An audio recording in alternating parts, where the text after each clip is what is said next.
Olá, profissionais, estudantes de enfermagem e convidados.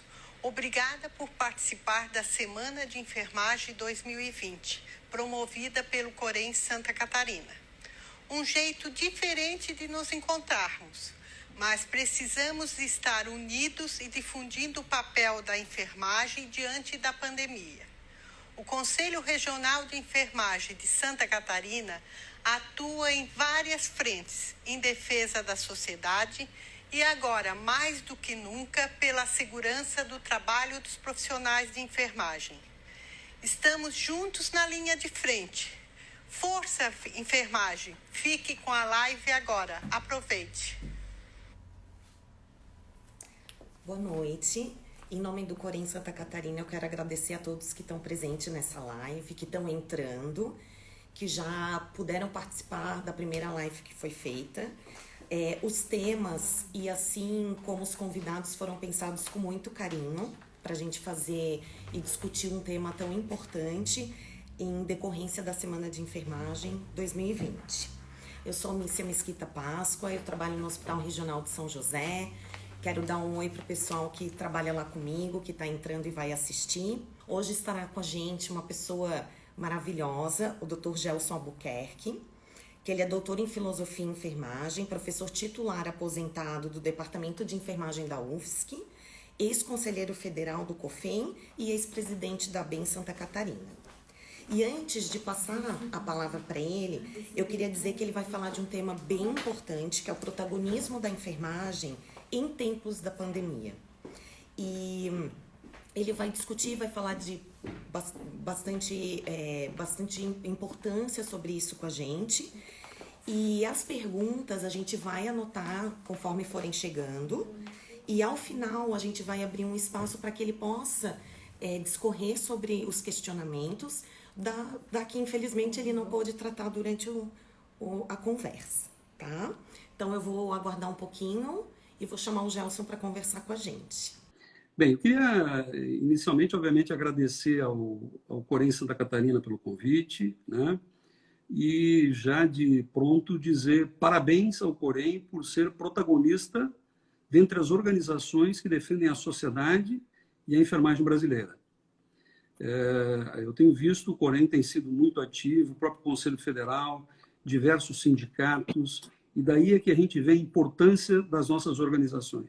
Então, quero dar esses parabéns, agradecer, obviamente, a presença de todos os enfermeiros, enfermeiras, técnicas, técnicos, auxiliares, estudantes de graduação, estudantes de curso técnico de enfermagem, outros parceiros, outros profissionais de saúde, por estarem participando dessa live.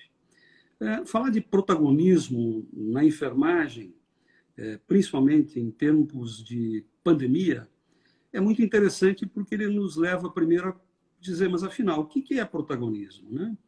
O protagonismo ele deriva de uma palavra grega chamada protagonistes, onde protos significa primeiro, o agonistes significa lutador ou competidor. Então, como se fosse uma espécie de alguém que luta para chegar a algo, a ser aquilo que todos chamam de o ator principal de uma dada cena. E aí, no caso, a gente tem que se reportar à nossa enfermagem. Agora, é óbvio que isso só acontece se nós somos o quê? Atores que buscam fazer algo. O que já nos mostra que qualquer coisa que nós queiramos na profissão, ela vai ser sempre com luta. Ela não vai acontecer de graça. Nós temos que fazer o protagonismo da nossa profissão. E nós temos feito muito isso. Eu quero destacar um conceito que a professora Dionísio Elvira Pires de Pires, minha colega da Universidade Federal de Santa Catarina, e que é uma das pessoas brilhantes que trabalha muito a questão da força de trabalho em saúde, aponta como seriam as características de uma profissão, para ver se nós nos enquadramos enquanto profissão, né? E profissão significa um grupo, obviamente, de pessoas qualificadas, especializadas e que realizarão determinadas atividades. Esses sujeitos, eles dominam os conhecimentos que têm e fundamentam a sua realização. Ou seja, a gente faz e sabe por que está fazendo. Além disso, esses profissionais eles controlam a produção e reprodução dos seus conhecimentos através do ensino e da pesquisa. Portanto, o nosso conhecimento, pessoal, é algo que morre a cada tempo. Nós temos que estar nos atualizando o tempo inteiro. Uma profissão ela só resiste pelo tempo se ela se atualizar. E aí dizer parabéns ao COFEM, que tomou a iniciativa de fazer uma chamada pública para qualificar e atualizar 300 mil profissionais. Não é pouca coisa, pessoal. Nenhuma profissão da área de saúde fez isso ou está fazendo isso. O nosso Conselho Federal fez, obviamente, com os recursos que arrecada das nossas contribuições anuais, vai atualizar inicialmente 300 mil profissionais em 3 cursos em EAD. Já abriram as inscrições, já encerraram as inscrições e logo iniciarão os cursos. São 3 cursos de 40 horas em EAD, com muita qualidade, com diversos colegas nossos. Então, a atualização profissional é algo que garante a profissão.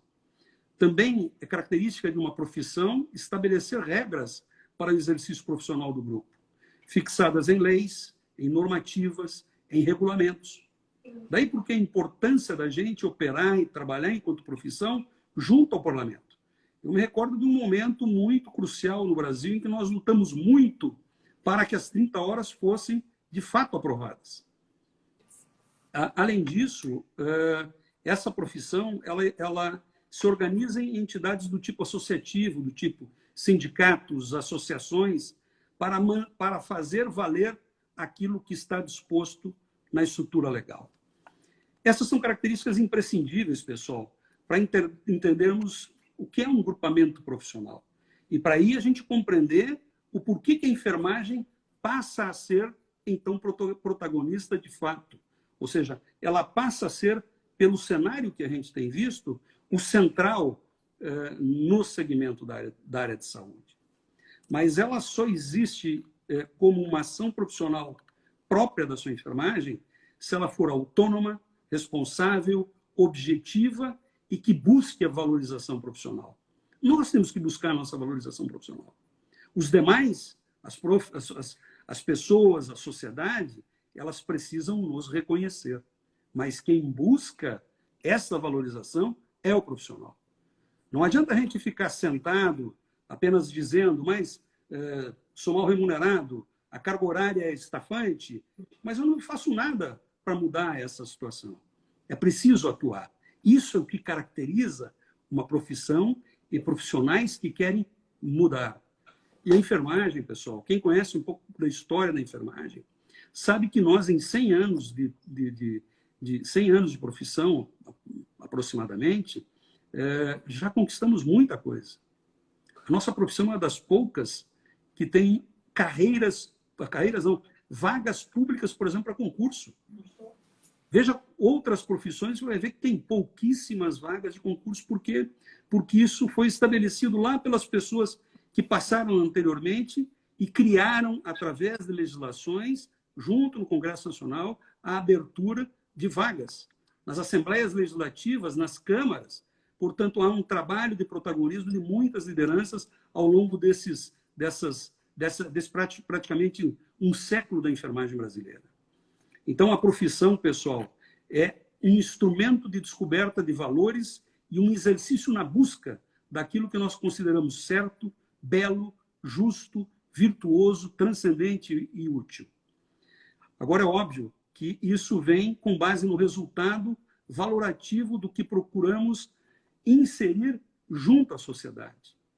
Não é à toa, pessoal, que está essa massa de matérias da imprensa toda, das redes, com relação à nossa enfermagem. A população nos conhecia. Quem ia ao hospital, quem ia à unidade básica de saúde, quem ia a algum serviço de saúde, conhecia a enfermagem, mas não sabia da sua importância. E agora, com essa situação, infelizmente, dessa pandemia que tem ceifado milhares de brasileiros e feito muitas famílias chorarem ao longo desses aproximadamente aí quase 60 dias, a enfermagem se mostrou que está ao lado desses usuários do serviço de saúde. Também podemos falar que a profissão, pessoal, é aquilo que viabiliza a felicidade do outro, mas também a nossa felicidade. Assim, a preservação da vida é uma condição sine qua non para a assunção daquilo que nós chamamos de consciência profissional. Lutar para preservar, para promover a vida, para salvar as vidas que hoje se encontram numa dificuldade imensa, atacados por esse vírus brutal e que a própria ciência está sofrendo para buscar medicamento e vacina, é uma função essencial nossa. Eu sei que muitos de nós têm muito medo, assim como eu também tenho, eu inclusive sou grupo vulnerável, né? Sei que a gente tem muito medo, mas nós somos treinados para isso. Nós estamos habilitados, o que nós temos que fazer é exigir que os dirigentes façam o seu papel. E aí o Ministério Público do Trabalho tem que enfrentar isso. Os deputados, os senadores, onde estão os deputados e senadores? Eu sei que a nossa colega Carmen, que é deputada federal, tem feito um trabalho imenso, mas os demais, onde estão? A enfermagem está morrendo por falta de EPI no Brasil. Até sábado nós tínhamos 108 colegas nossos que tombaram no embate com a pandemia. Uma aqui de Santa Catarina, uma colega técnica de enfermagem, uma colega que lutava, que militava muito e que tombou. E não trabalhava na frente do enfrentamento da Covid, não. E aí a gente vê que em todos os lugares a gente tem que se cuidar muito. Portanto, aqueles que ainda não acreditam que essa pandemia é algo muito grave, fique o máximo em casa, o máximo que puder. Como nós, profissionais da saúde, não podemos, vamos para casa e vamos para o trabalho, e nada mais. Então, o importante, pessoal, é isso. Nós temos que fazer as pessoas felizes. Quem não se emociona ao ver um senhor, uma senhora, saindo alegre, feliz, e a gente batendo palma? Agora eles batem palma para a gente. Nós estamos sendo, sim, protagonistas na área da saúde por essas questões que eu apontei até então. Então, o papel social da enfermagem, ele não precisa, pessoal, apenas ser divulgado, mas também ele precisa ser praticado na socialização dos resultados das nossas pesquisas e das nossas ações da assistência à saúde. É para isso que as profissões existem. Elas colocam à frente tudo aquilo que tem de conhecimento acumulado e mostram para a sociedade, mostram os seus resultados. O nosso resultado agora, ele está aparecendo. Ele está aparecendo. As pessoas estão nos reconhecendo. Ou seja, a visibilidade social é ela que nos dá esse protagonismo que nós estamos vendo hoje. Agora, isso só ocorre quando a pessoa muda o imaginário da sociedade. E nós conseguimos mudar o imaginário da sociedade. Respondam para vocês, como é que a população nos via até pouco tempo? Qual o conceito que vocês imaginam que vem na mente de vocês agora? O que a população falava da enfermagem? O que a imprensa falava da enfermagem? Como eram as festas que faziam e usavam estereótipos da enfermagem? Agora eles viram que nós não somos nada disso. A população, portanto, ela concebeu aquilo que nós demonstramos através do nosso trabalho competente. A visibilidade social, então, pessoal, essa que vos falo, é uma estratégia para a formação de novos consensos da sociedade. Estratégias de visibilidade possibilitam a modificação do imaginário social e, assim, a construção de novas ideologias acerca da enfermagem. É isso que nós estamos fazendo.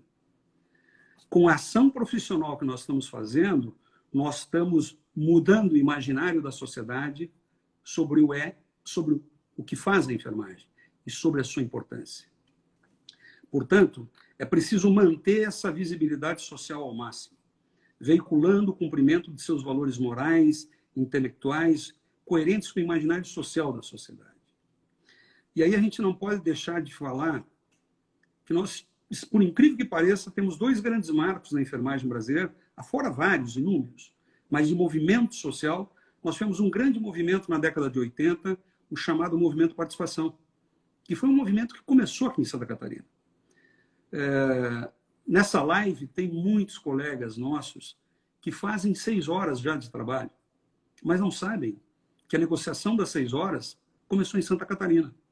Aqui começou o Movimento Participação, que foi um movimento social que se espraiou no Brasil inteiro para buscar a valorização e reconhecimento profissional da enfermagem, para buscar a unidade e fortalecimento da nossa profissão como um todo, dos enfermeiros, dos técnicos, dos auxiliares, trazendo e acolhendo também os nossos estudantes, que são fundamentais, porque esses estudantes serão nós daqui a pouquinho. Também esse movimento de participação lutava pela defesa da qualidade e humanização da assistência à saúde, pela moralidade, legalidade, eficiência, impessoalidade e transparência das ações.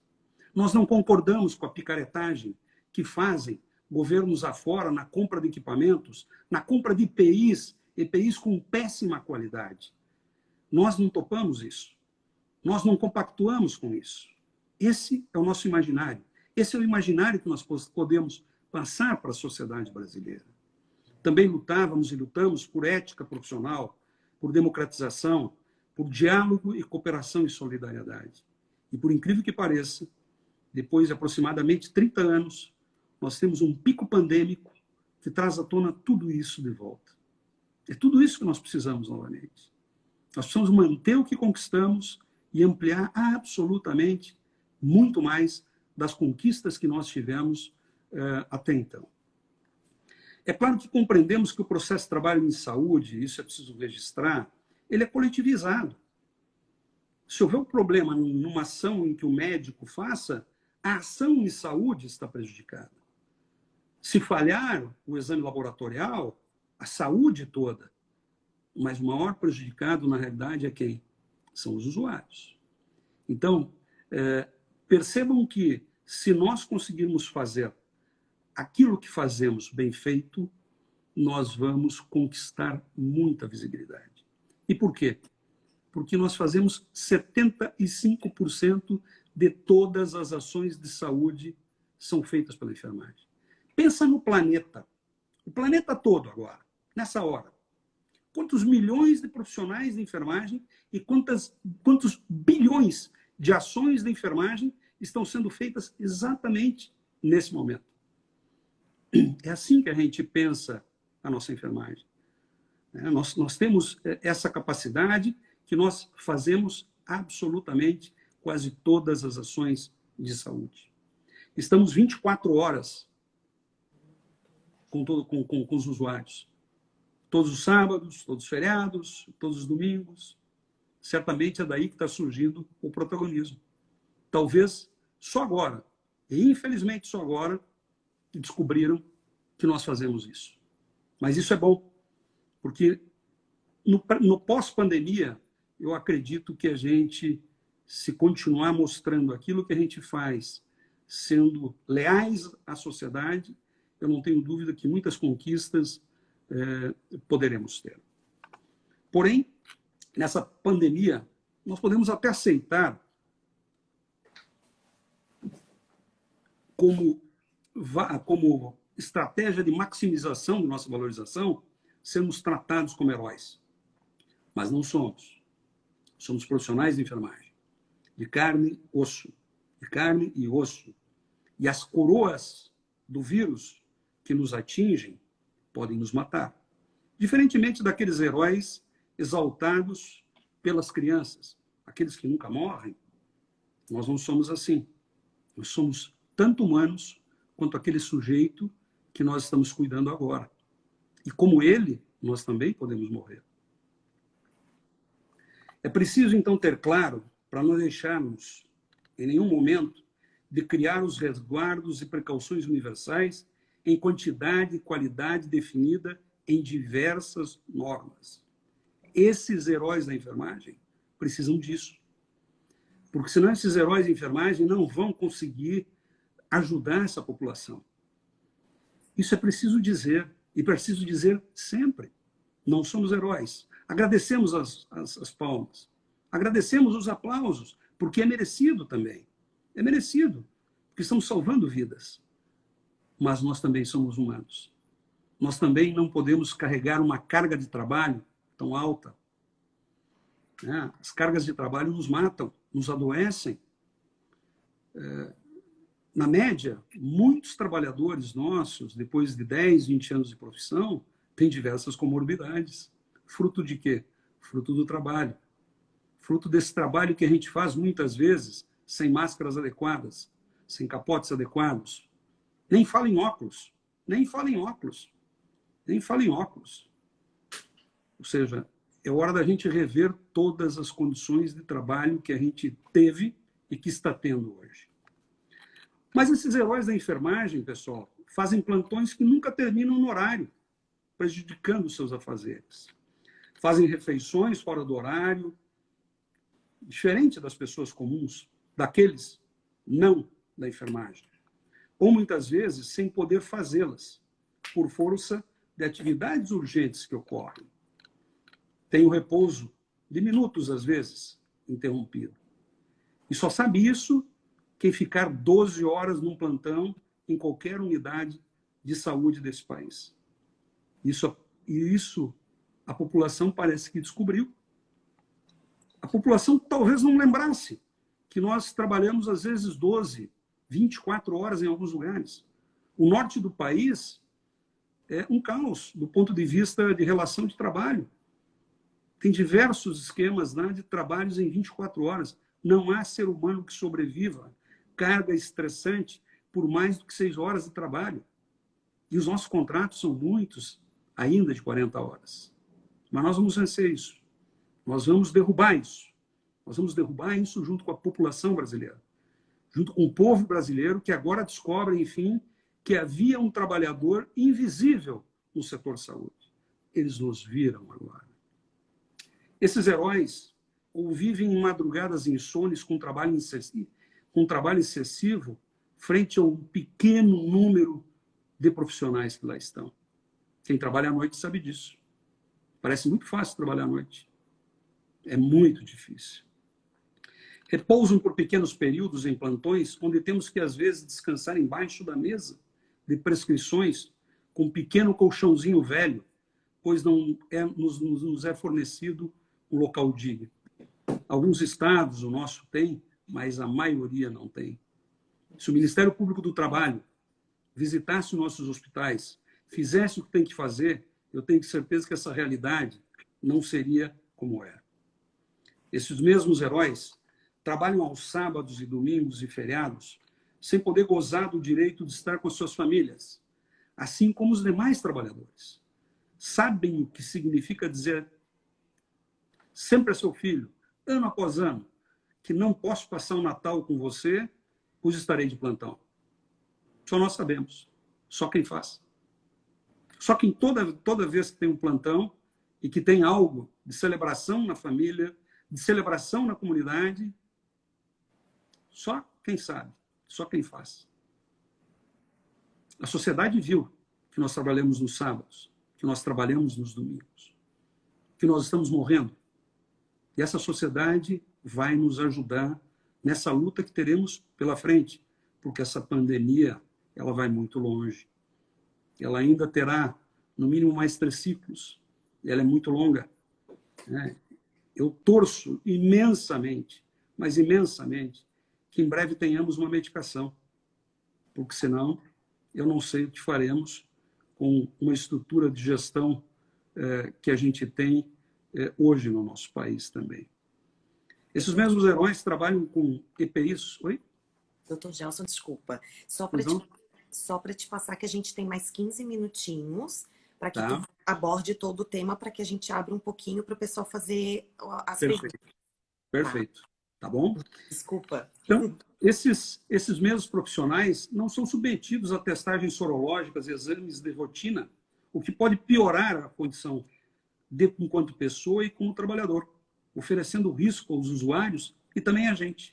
Lembra do que eu falei? Para trabalhar, temos que ser felizes e temos que deixar os outros felizes.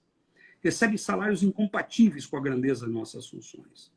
Vivem no paradoxo de cuidar da vida e ser tão pouco reconhecidos.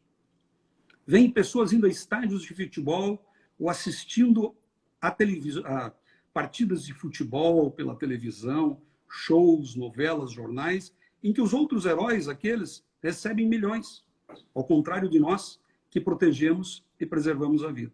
Que paradoxo. Acho que a sociedade está entendendo isso. Será que a distração, o lazer, que são importantes para a preservação da vida, são mais importantes daqueles que lutam para mantê-la? Essa é a nossa enfermagem.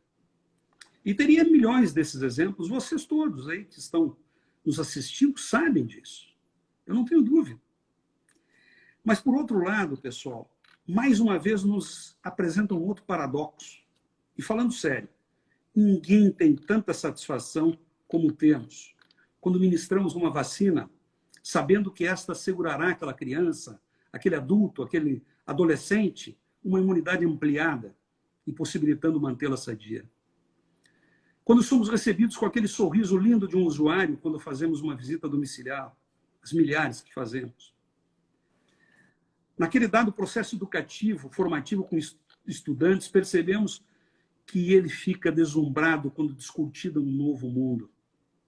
Que o saber popular é expresso em nossas reuniões científicas, ou mesmo de educação e saúde, em comunidades onde percebemos que precisamos aprimorar o conhecimento científico juntamente com o conhecimento popular. A ciência nos mostra diversos caminhos, e quando tomamos um caminho seguro para o cuidado do usuário, tendo em compensação a melhora dele. Quando damos um banho de leito ao usuário acamado, e ele nos diz, muito obrigado, até as dores passaram. Só nós sabemos, só nós vivemos isso. Um familiar vem e nos diz, obrigado por tudo que fizeram com nosso pai, com nossa mãe, com nosso filho, que bom. Após manobras de ressuscitação cardiopulmonar, quando restabelecemos a vida das pessoas, com o pulsar novamente de um usuário que se encontrava numa situação crítica. Só nós sabemos o quanto é bom. Quando estancamos uma hemorragia grave de um paciente que chega na emergência quase em falência circulatória, quando fazemos uma prescrição de enfermagem para que o paciente seja cuidado cientificamente, quando nos emocionamos, pois somos os primeiros a ver o rosto de uma criança num parto natural, somos nós que vemos. Quando coletamos um exame rápido para testar Covid, depois de 14 dias os sinais e sintomas estão negativados, nós é que vemos o resultado. Quando podemos dizer em primeira mão ao usuário que ficou por muito tempo entubado, que ele está negativado, que ele vai ter alta. Só nós vivemos isso também. Se existe aquele paradoxo de situações ruins, anacrônicas, é bem verdade que nós temos muita felicidade também no exercício da nossa função. E aí podia citar milhares de outras situações. Para aqueles que não me conhecem, né, eu me formei como enfermeiro em 30 de julho de 1982. Me aposentei agora, em 16 de março. Veja que coincidência. Eu marquei minha aposentadoria e nesse dia iniciei o meu isolamento social até hoje. Né? Aposentadoria. Foram 37 anos, 7 meses e 17 dias de trabalho. Mais 2 anos fora da enfermagem. Né? Então, nesse período, pessoal, através de recortes históricos, eu percebi o quanto a enfermagem foi protagonista para que o Sistema Único de Saúde fosse implementado de fato e de direito, para que possamos manter o direito à saúde pela população brasileira. E gratuito, sim. Público, sim. É esse que está salvando muitas vidas hoje. A maioria da população que está sendo salva hoje é pelo Sistema Único de Saúde. Aquele que a enfermagem sempre acreditou, desde o primeiro momento em que nós debatemos e discutimos isso, lá na elaboração da Constituinte. Então, pessoal, me desculpem, nós somos protagonistas, sim. Vocês são protagonistas. Nós todos formamos uma profissão muito bonita. Daí porque amo muito essa profissão. Sou um entusiasta dela. Assim, vejo nessa pandemia uma janela de oportunidade para a nossa enfermagem sem ser corporativo sem ser mesquinho. Me sinto lisonjeado, por outro lado, de ver finalmente as televisões, jornais, rádios, conglomerados, mídias, enaltecendo, junto com movimentos de massa da sociedade, o trabalho da enfermagem de forma muito concreta. Mas quem primeiro falou foi a sociedade. Quem primeiro foi às ruas, quem primeiro foi para as janelas, para as sacadas expressar o seu amor pela profissão da enfermagem, foi a população. Depois veio a televisão, depois vieram as mídias, depois vieram os rádios. Mas fica claro que somos, sim, protagonistas. Como não ficar orgulhosos disso? Como não reafirmar o juramento de quando nos formamos? Como não encher o peito por tamanho reconhecimento? É preciso agradecer, pessoal. É preciso ter gratidão por isso. Não podemos só ficar gritando que só temos coisas ruins. Temos que agradecer também à população. Temos que gritar aos quatro ventos que somos profissionais de enfermagem, que lutamos e às vezes podemos perder a vida para cuidar da população. Mas, por favor, preciso ser cuidado para poder cuidar de forma competente e qualificada. Não dá para cair na esparrela de que nós somos heróis, não. Nós temos que insistir que somos profissionais e que exigimos, sim, exigimos o nosso vestimento adequado para fazer esse embate, para fazer esse trabalho. Nessa oportunidade, me recordei de um policial militar há pouco tempo, coronel da Polícia Militar, comandante no Estado, que solicitou um aumento diferenciado aos militares porque os indicadores de violência haviam melhorado no Estado. Imagine se fôssemos fazer isso agora, pelas vidas que poupamos. Mas não podemos fazer. Não podemos ser oportunistas e imaginar que, num momento de crise, temos que colocar a faca no pescoço da sociedade.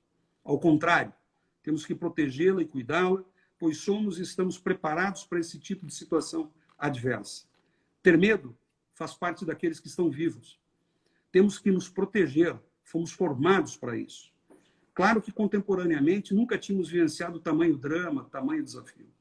Mas, se retomarmos os preceitos da profissão, verificaremos que podemos vencer essa situação e termos um resultado positivo. Mas precisamos nos posicionar.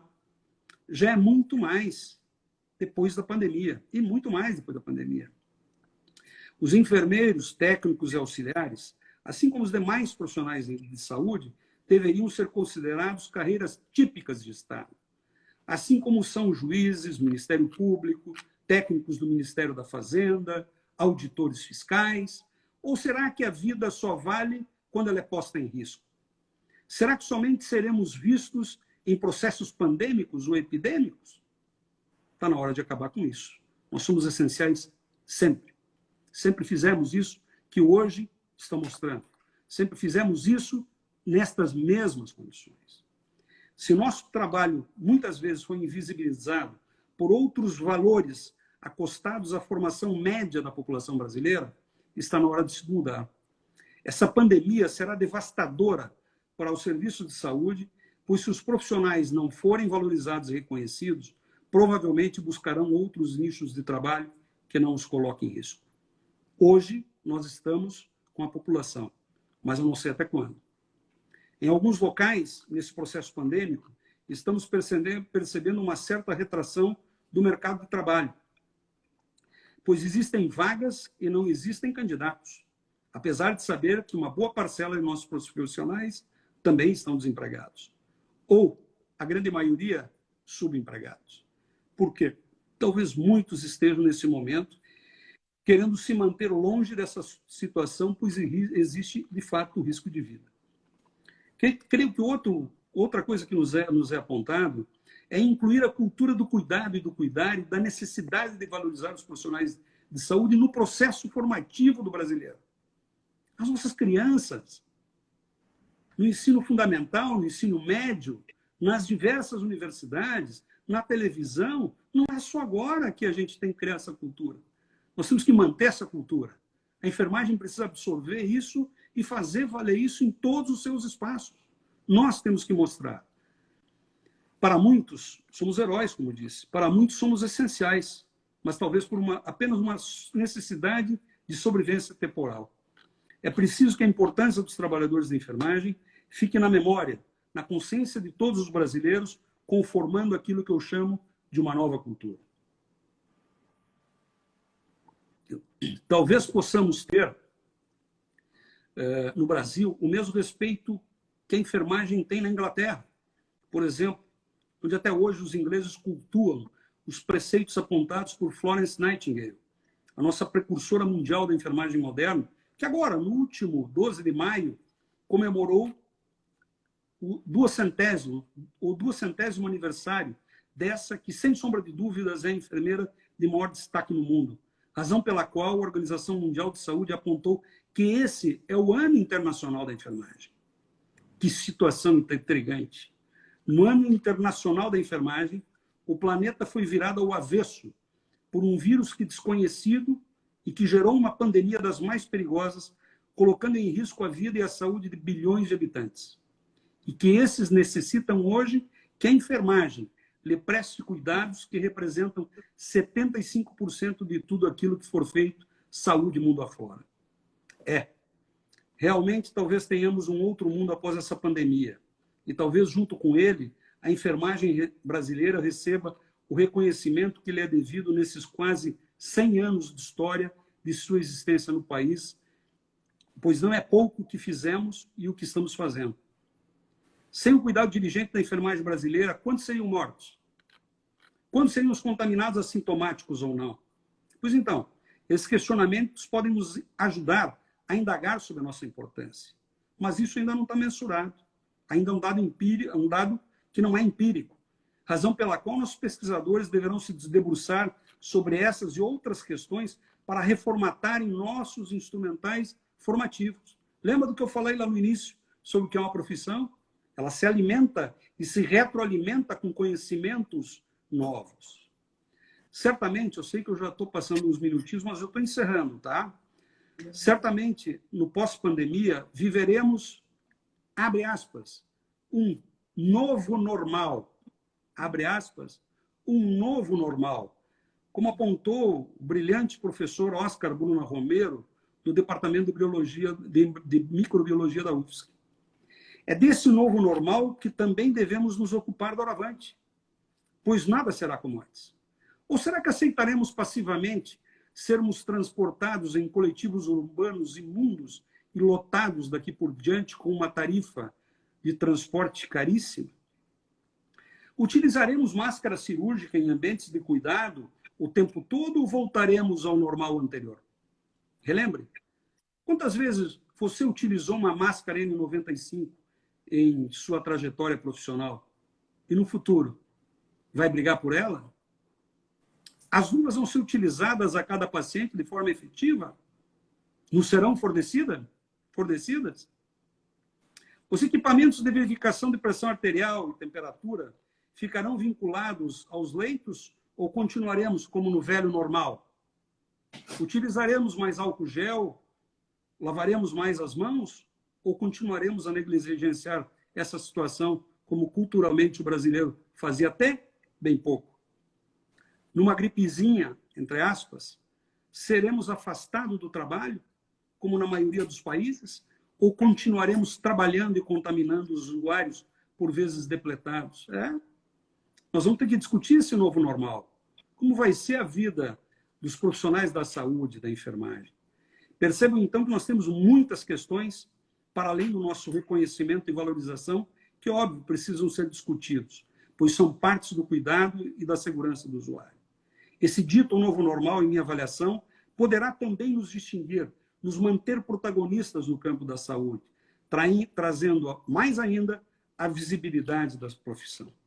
Advirto, porém, que quem continuar fazendo o que fazia, sem revisar os seus processos de trabalho, tanto na assistência quanto no ensino, talvez fique fora do mercado, seja demodé ou não encontre o respaldo dos demais colegas e da sociedade. Portanto, atenção, pois além de cuidarmos dos usuários nesse processo pandêmico, ainda temos que pensar e estudar muito sobre o que virá pela frente e como será esse novo normal. Se não fizermos isso, outros o farão e talvez voltem a criar aqueles mecanismos de invisibilização profissional. Pergunto, será que é isso que nós desejamos? Certamente não.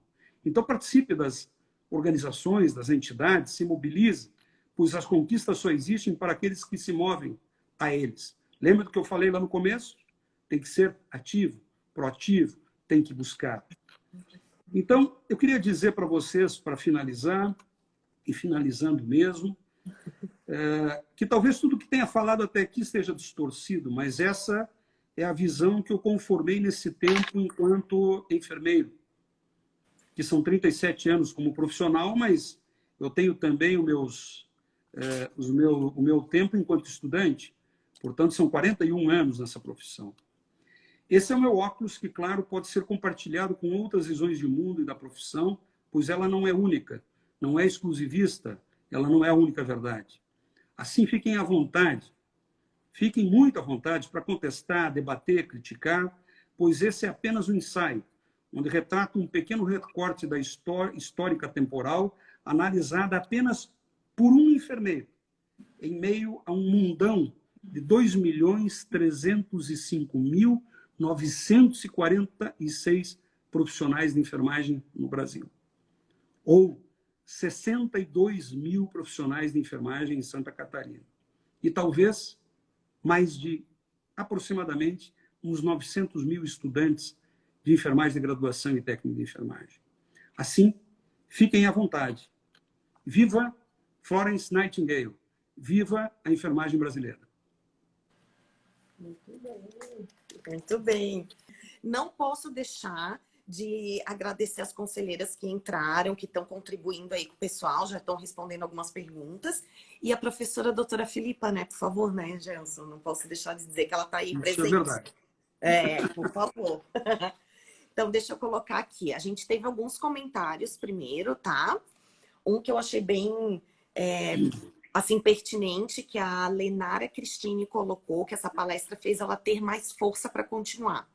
Eu acho que isso é uma coisa bem importante, porque nesse momento que a gente está vivendo, e quem não está trabalhando está em isolamento, a gente precisa realmente dessa força, ouvir palavras que a gente possa realmente, né, entender que isso faz bem, que a gente realmente precisa dessa força para continuar. E ela, na tua fala, ela sentiu isso, professor Gelson. Teve aqui também a Andréia Dourado, que colocou que gostaria muito de saber onde está esse texto, que ela queria falar isso para todo mundo, né? Então, eu acho que isso tu conseguiu passar para a gente, essas palavras que faz com que a gente realmente repense, saia daquele modo mecânico, né? E que é só tristeza, só notícia ruim. E isso é uma coisa que a gente lê e fica bem feliz, né? Teve também aqui um questionamento: como está a saúde mental dos profissionais que estão na linha de frente, que foi a Eliane Mazuco que fez. Se tu quiser falar também um pouquinho sobre isso, professor Gelson. Bem, primeiro dizer que eu usei pouquíssimas referências, é claro que a gente tem muita referência que está latente ainda, né? Mas eu procurei escrever, eu concluí esse texto há pouco tempo, né? Eu concluí ele praticamente hoje à tarde, né? Eu tinha pensado num texto teórico e resolvi mudar totalmente ele. E vou combinar o seguinte, foi passado o meu endereço Bom, o pessoal está vendo o meu endereço aí, né? Gelson Albuquerque, né? Ah, tá. A gente pode passar aqui, ó. O Instagram é @GelsonAlbuquerque. Podia ir passando depois passando no...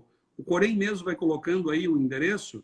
E o pessoal pode me manda a mensagem pelo Face, pelo Instagram, pelo meu e-mail, que eu deixei aí, eu passei para a Sara. Para a Sara, né? Isso. E eu posso mandar para frente. E eu vou tentar, obviamente, qualificar melhor esse texto para a gente buscar publicar ele também, né? Mas eu vou disponibilizar o texto, com certeza. Com relação à questão da saúde mental, eu acho que isso, sim, é uma questão... O COFEM fez uma iniciativa, e temos várias iniciativas, até um beijo, um abração aí para a Eliane Mazuco, né? Uma querida. Tem um trabalho feito pelo COFEM e que envolveu diversos profissionais especialistas nessa área. Então, a pessoa pode entrar no site, por exemplo, do Conselho Federal e lá abre na hora uma solicitação de quero ajuda, entra ali e imediatamente um profissional poderá ajudar esse profissional de enfermagem em tempo real, pessoal. Isso é uma forma que o Conselho encontrou de atender isso, porque é óbvio, não há como, é muita tristeza, é muita pressão, né? É um trabalho, eu diria, é um trabalho de guerra. Nós estamos em guerra, mas nós estamos numa guerra em que nós não temos armas, né? Parece que nos mandaram para uma guerra sem pistola, sem fuzil, sem colete, sem capacete, sem comida, sem alimentação. Nós precisamos resgatar isso. Na continuidade, eu quero colocar isso, sim. Eu acho que houve um péssimo planejamento do Ministério da Saúde. Essa pandemia, na realidade, ela começou em dezembro. Por que eu comprei máscaras N95 no início de fevereiro? Vários amigos meus, a Helga, que é minha amiga presidente, sabe disso, no início de fevereiro eu tinha comprado 100 máscaras de N95. Porque eu sabia que ia dar nisso. Porque os caras não acreditavam. Em janeiro, todo mundo falava que o Gabinete de Segurança Institucional da Presidência da República havia emitido uma nota técnica informando o Ministério da Saúde e também a Presidência de que nós iríamos sofrer muito com um processo pandêmico. Em março, o processo pandêmico veio. Agora, como é que os governadores, como é que os caras se preparam desse jeito? Ou melhor, não se preparam?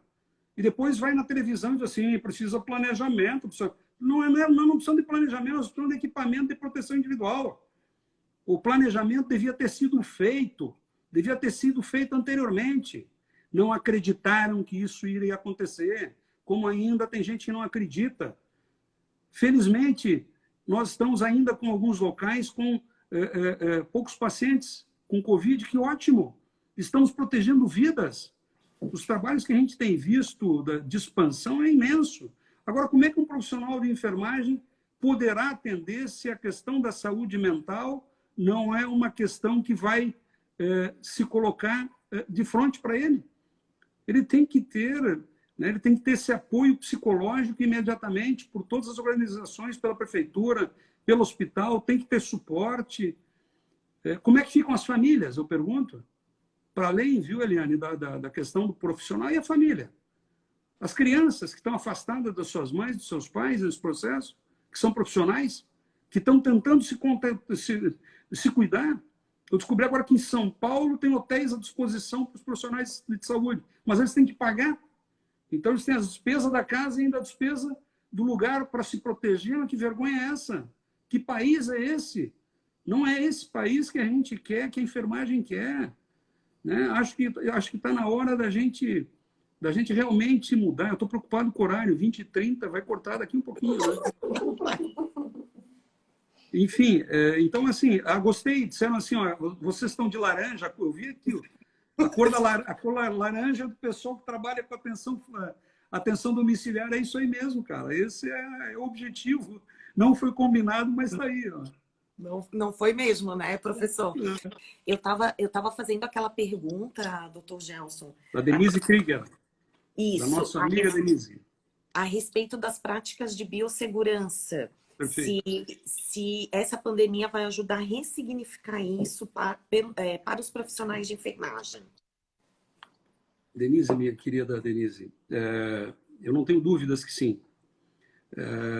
Aliás, é algo que nós estamos entrando numa falsa normalidade, né? E eu acho que é necessário, eu acho que, claro, nós fazemos a nossa prática profissional com muita qualidade.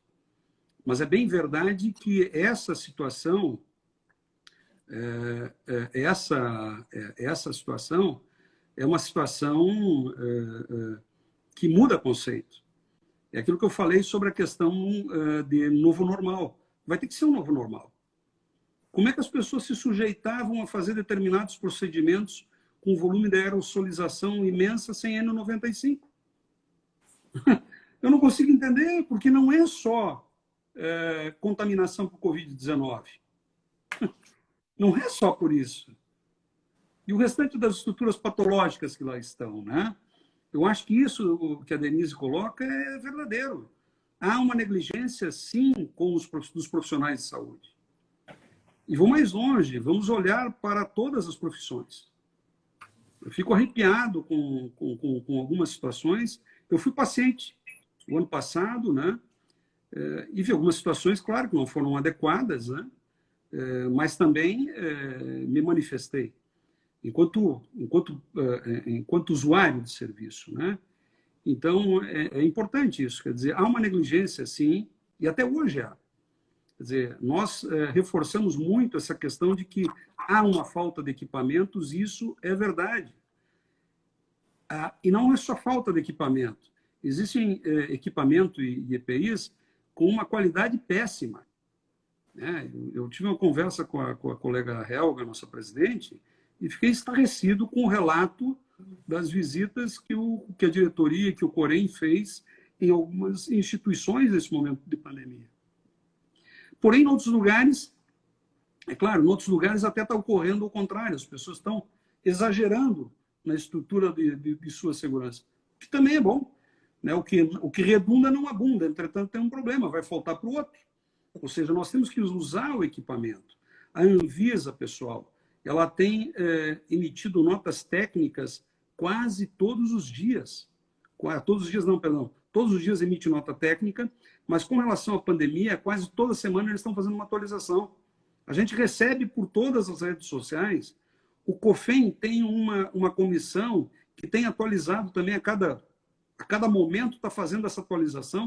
Está lá no site, pessoal. Está lá no site do COFEM, está no site do Corém. É muito simples da gente acessar.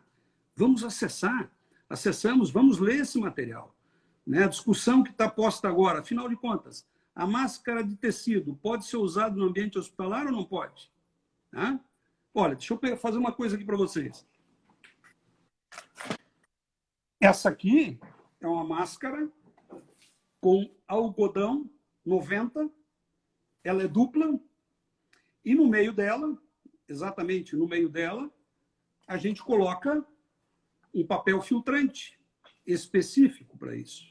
Bom, vamos lá, o que dizem os nossos pesquisadores? Onde estão os pesquisadores? Vamos pesquisar? Né? Porque a gente está, por exemplo, hoje, o grande problema maior ainda, é a gente estar caindo na história dos fake news. Eu vejo profissionais de enfermagem, hoje, por exemplo, eu vi uma, ela difundindo que máscara reduz imunidade. Que máscara, além de reduzir a imunidade, ela cria um problema de concentração bacteriológica. Não vamos...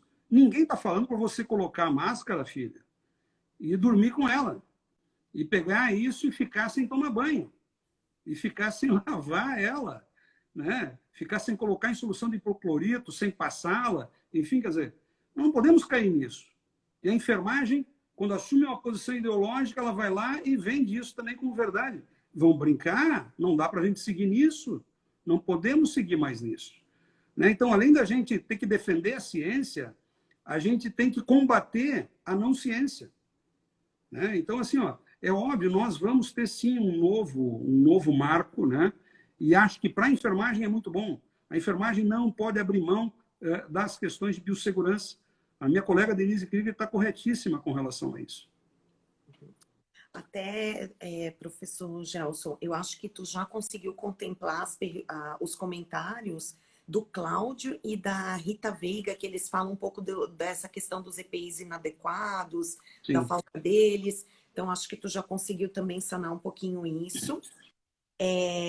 Tem também uma pergunta aqui da Suyan Lins, que ela pergunta se serão mantidos todos esses leitos e postos de trabalho e como será, assim, na tua percepção, essa pós-pandemia? Minha querida Suyan, lá de Lages, né? Nossa amiga querida, né? Assim, nós estamos abrindo... Sabe, Suyan, tem uma questão que eu vejo o seguinte, nós temos uma defasagem imensa de profissionais da área de saúde e uma defasagem imensa de profissionais da enfermagem. Eu não tenho dúvida disso. Eu estou convencido disso, até porque os números são claros. O professor Jorge Lorenzetti fez um trabalho, creio que foi em 2009, 2010, e lá ele já identificava que nós tínhamos uma defasagem de mais de 19 mil profissionais de enfermagem para Santa Catarina. Isso é um terço do que nós temos hoje, nós temos 62 mil.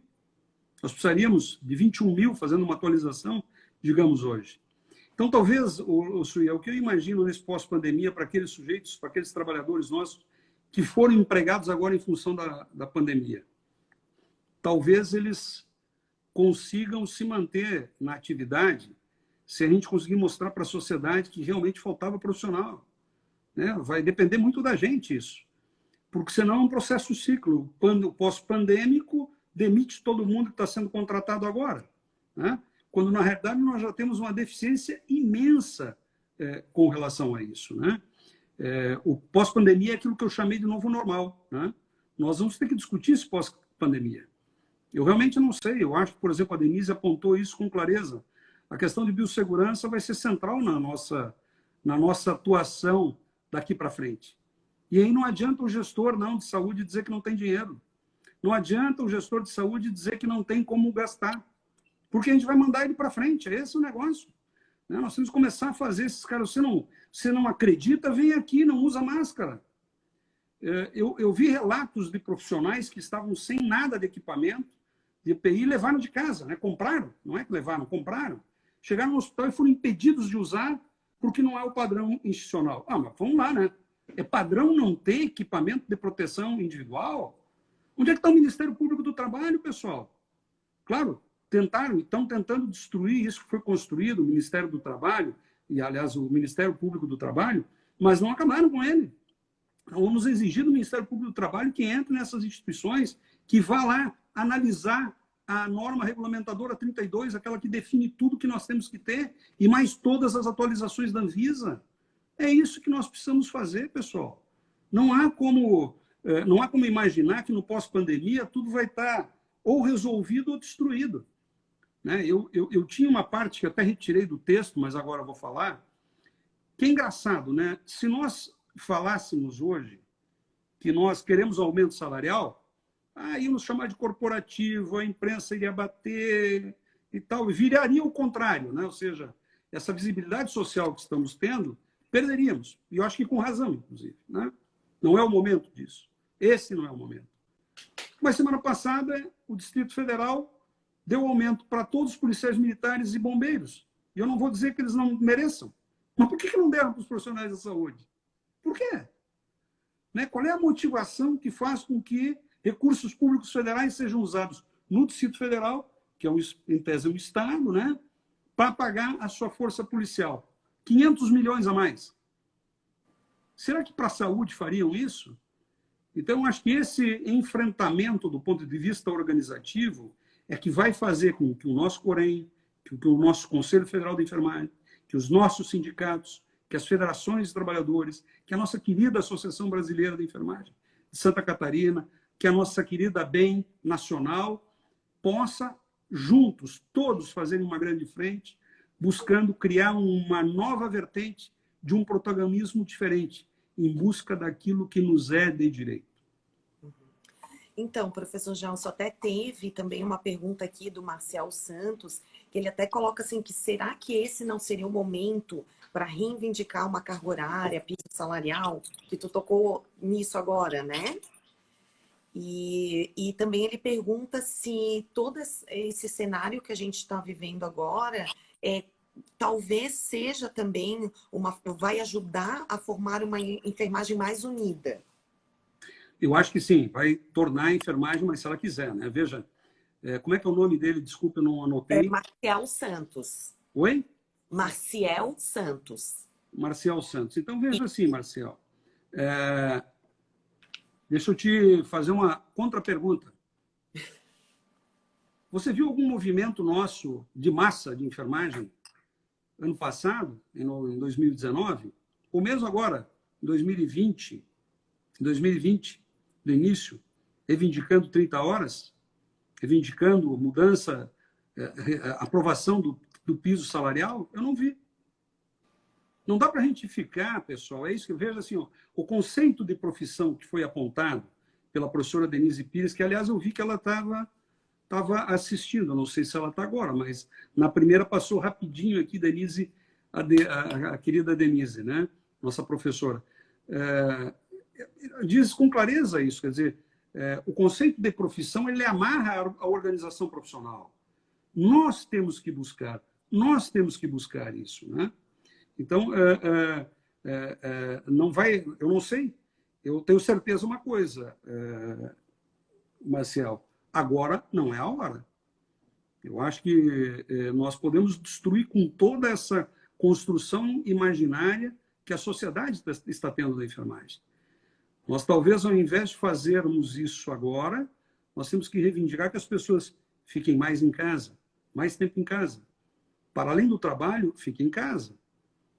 Para além do trabalho, vá para as redes sociais, vamos começar a articular grupos, vamos falar com 100, com 200 pessoas, vamos discutir como é que nós queremos a nossa profissão. Se são 30 horas, vamos tocar para frente mesmo. Acho que esse é o caminho que nós podemos construir. Mas eu não faria nenhum tipo de movimento, a não ser esse que nós estamos fazendo agora, que são movimentos internos da profissão, no debate, e quando a gente vai para fora, a gente vai dizer sim. Assim como a Helga tem feito, como presidente do Sindicato dos Trabalhadores em Saúde, que nas suas entrevistas tem dito, está faltando EPI sim, nós exigimos, nós fizemos 600 processos administrativos cobrando EPIs de qualidade e quantidade nas estruturas. Isso vai fazendo. Agora, fazer a reivindicação puramente salarial nesse momento, eu acho que é um risco imenso que a gente corre de que essa visibilidade social que não tinha, é verdade, aconteça. Lembra que eu falei, nós éramos conhecidos por quem nos conhecia, mas nós não éramos reconhecidos. E agora nós somos reconhecidos por aqueles que nos conheciam e por aqueles que não nos conheciam também. Então, vamos caminhando, vamos mostrar que é possível fazer diferente, que é possível fazer com qualidade, vamos exigir os EPIs e aí, na sequência, não vamos tocar nessa questão do salário. Vamos tocar na questão da jornada de trabalho. Nem da jornada, vamos tocar na questão de carga de trabalho. Porque, às vezes, as pessoas conquistam 30 horas e não têm o quantitativo adequado. Então, tem que ter o quantitativo adequado. A luta pelas 30 horas, ela está amarrada ao quantitativo. Ela não pode ser uma luta só pelas 30 horas. Eu reduzo a jornada e os caras mantêm o mesmo número de trabalhadores. Ué, nós vamos estar carregando mais trabalho, percebe? Né? Aquilo que a gente chama de carga de trabalho é isso.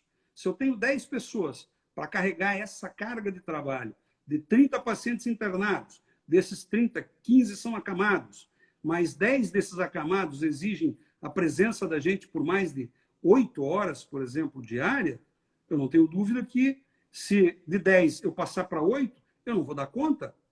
Então é preciso ter claro, o Marcel, com relação a isso, que a jornada de trabalho ela implica em aumento também de despesa para o serviço. Porque, é óbvio, vai aumentar, vai reduzir a jornada, vai ter que contratar mais profissionais. Então, essa é a velha discussão. Nós vamos discutir jornada, vamos discutir piso salarial, ou vamos discutir os dois, ou vamos discutir aquilo que eu apontei aqui, para quem assistiu todo. Nós temos que ser uma carreira típica de Estado.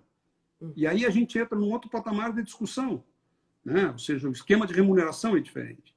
Por exemplo, eu inclusive imagino que, pelo que o Brasil recebe, o governo federal, e essa é uma discussão que não está posta na pandemia e tem que colocar, eu fico impressionado que os secretários municipais de saúde, que os prefeitos, governadores, deputados, etc., não discutam a questão da federação.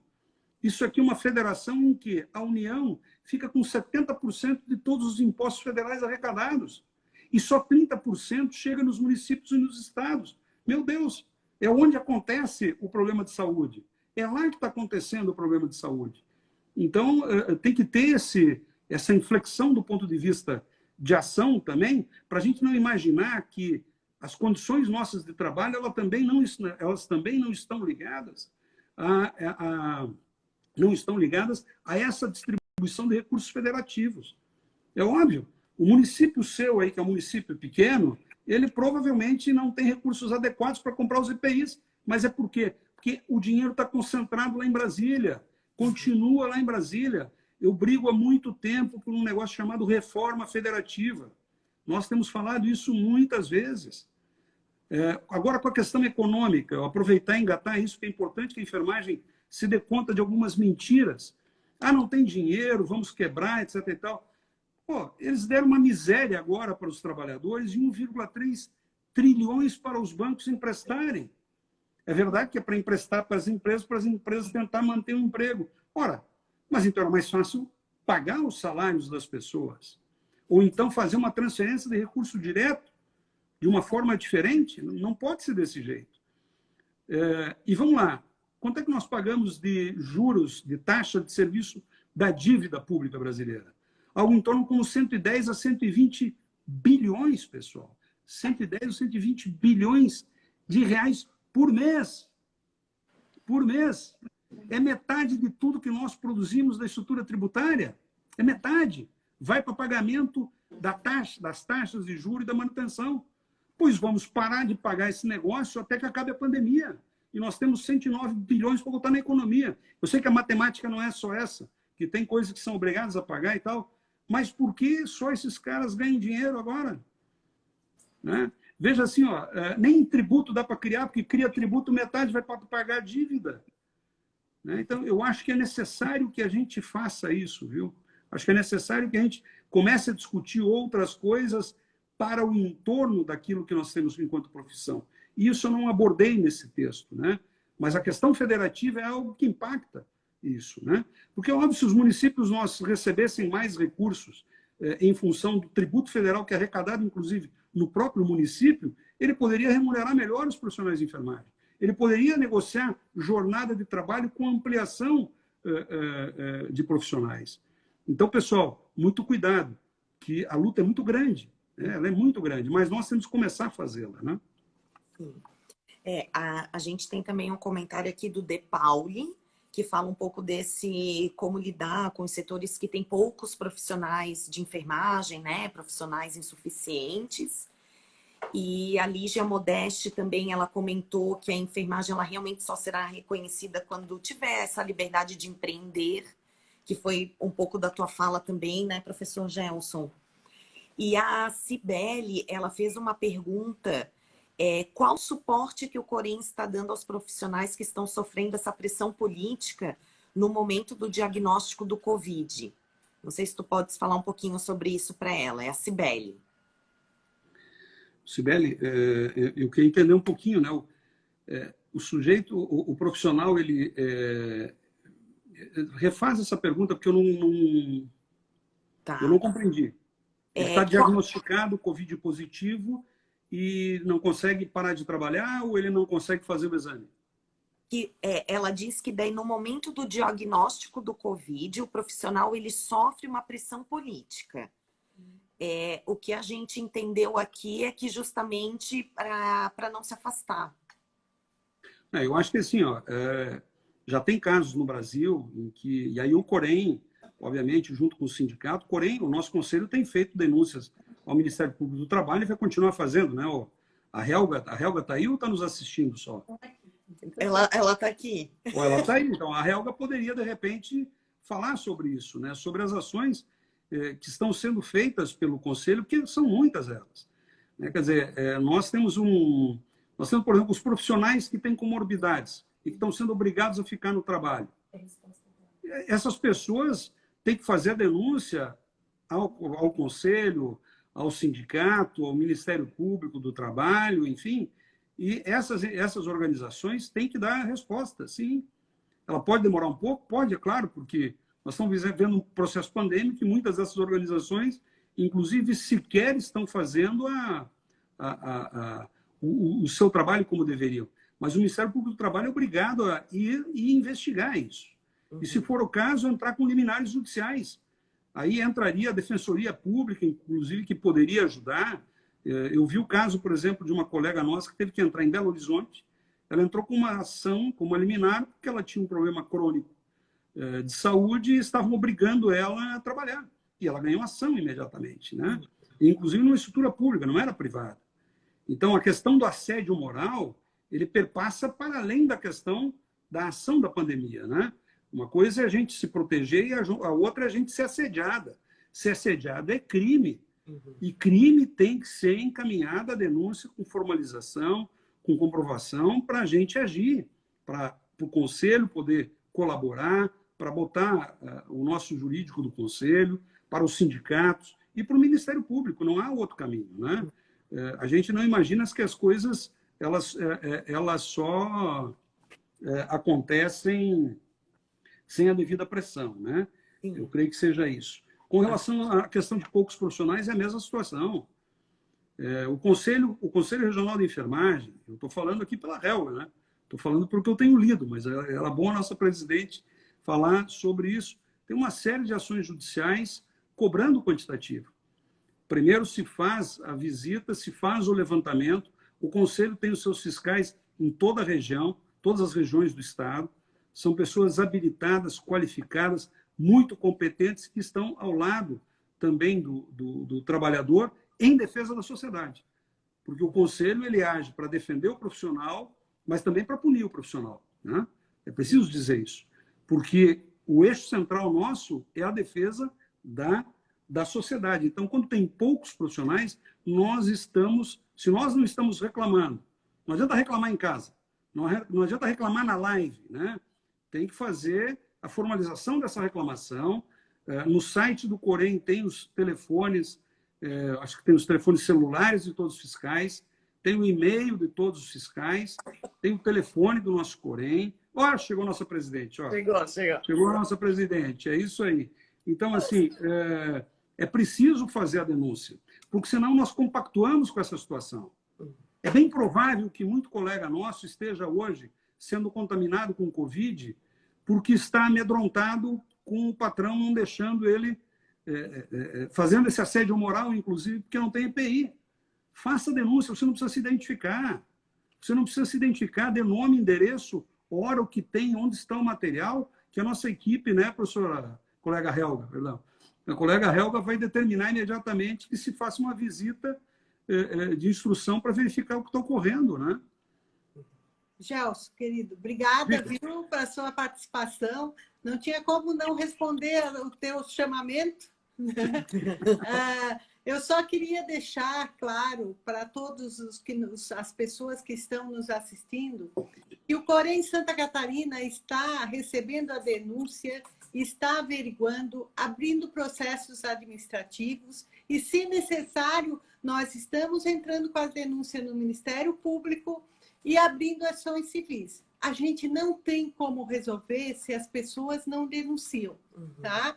Então, no site do Corém tem um botão, denuncie por falta de equipamentos de proteção individual. Aqui é anônimo. Ou as pessoas podem entrar através da ouvidoria, que também é anônima, que a gente vai averiguar e tentar resolver cada situação. É um momento diferente, né? A gente continua com problemas que já eram anteriores, o subdimensionamento já era anterior. Não é de hoje, é isso. As condições de trabalho já não era de agora, mas a gente está junto com a enfermagem para passarmos essa pandemia, proteger a enfermagem e defender a sociedade. Obrigada pelo momento de fala, viu? Show de bola. Obrigada, tá, professor Gelson? Foi um prazer conversar contigo hoje à noite. Obrigadão a vocês, obrigadão a todos os nossos companheiros, colegas, amigos, enfermeiros, enfermeiras, técnicos de enfermagem, auxiliares, estudantes de graduação, estudantes do técnico de enfermagem, parceiros de outras profissões que estão acompanhando essa live. Eu quero agradecer e vou responder a todos os que me mandarem aí as notificações, né? Estou isolado mesmo, né? Então, eu vou agradecer a Helga, que veio aqui um pouquinho para falar também. Minha filha apareceu ali, ó. A minha filha ela é de Santa Maria, fisioterapeuta, lá da UTI pediátrica do Hospital Universitário da Federal de Santa Maria. O pessoal está se mexendo lá.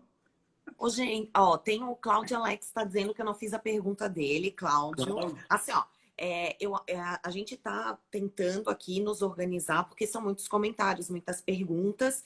A gente vai ver tudo o que veio para a gente poder ver se às vezes há necessidade de depois a gente responder para a própria pessoa. A gente vai ver como é que a gente vai fazer. Senão a gente vai marcar uma outra conversa, hein, professor Gelson? Pode ser. Qual é a pergunta do Cláudio? Eu não consegui localizar, ele só botou ali que eu não fiz a pergunta dele. Deixa eu ver. Cadê? Ah, tá. É que já tinha uma fase. Ah, tá. Veio depois aqui, tá? Que ele acha que a enfermagem no Brasil não está sendo elogiada. Não está sendo valorizada. Não está sendo valorizada. Só elogiada. Somente elogiada. Daí, qual seria a tua opinião sobre isso? O Cláudio, o elogio, comentário não é pergunta, Cláudio, não entendi o que você Ele está colocou dizendo agora. que é um comentário, tá? Não, comentário, não é pergunta. Mas Não, eu tá correto? Cláudio, Eu acho que assim, veja assim, Cláudio, se você acompanhou ele, e acho que acompanhou porque eu vi sua manifestação antes, né? Tá ligado em tudo aí, né, professor Gelson? Oi? Tá ligado em tudo aí que o pessoal tá colocando. Não, né? eu estou lendo aqui, às vezes eu consigo ver enquanto você fala e tal, dá um tempinho, eu dou uma olhada. Por exemplo, eu vi minha filha dizendo para mim, e continue isolado, tá vendo como é que é? Agora é filho que controla pai. Mas, Cláudio, eu compreendo o que tu está apontando. Ela está sendo elogiada, mas não está sendo valorizada. Uhum. A valorização não é algo que seja... veja assim, a valorização que tu deve estar falando é da valorização da gente ter um aumento salarial já. O que eu disse é que a enfermagem está sendo... Ela era conhecida. As pessoas, Cláudio, que estavam... que já frequentaram o serviço de saúde qualquer, conheciam a enfermagem. Na minha avaliação, e posso estar equivocado, por isso eu disse que isso é um pequeno relato, né? É um ensaio que eu fiz e que merece a crítica, não há problema nenhum. Mas eu acredito que ela está sendo reconhecida. A luta pela valorização profissional, é verdade, é algo que nós vamos ter que empreender ainda. Nós estamos sendo reconhecidos porque somos protagonistas. Nos reconhece... Não estou nervoso, o pessoal pegou no pé do Cláudio. Não pegue não, Claudinho, fica tranquilo. Pois é, ele fica foi pego tranquilo. agora porque Mas é assim, ó, exatamente isso. É reconhecimento, pessoal. Nós estamos sendo reconhecidos. Que bom que estamos sendo reconhecidos. Vamos agradecer os aplausos, vamos agradecer as manifestações. Veja, se vocês observarem, faz 4 dias que nós praticamente estamos nos principais jornais da estrutura televisiva.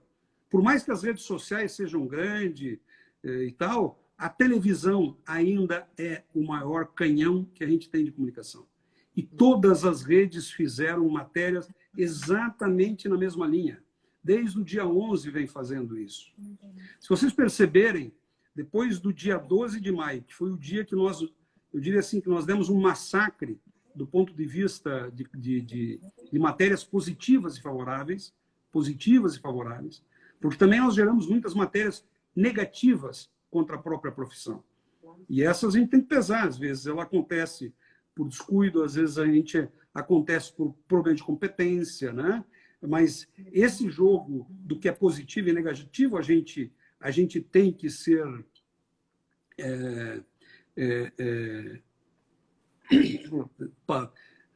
Se for meu copo aqui, eu estou com vergonha de buscar água, né?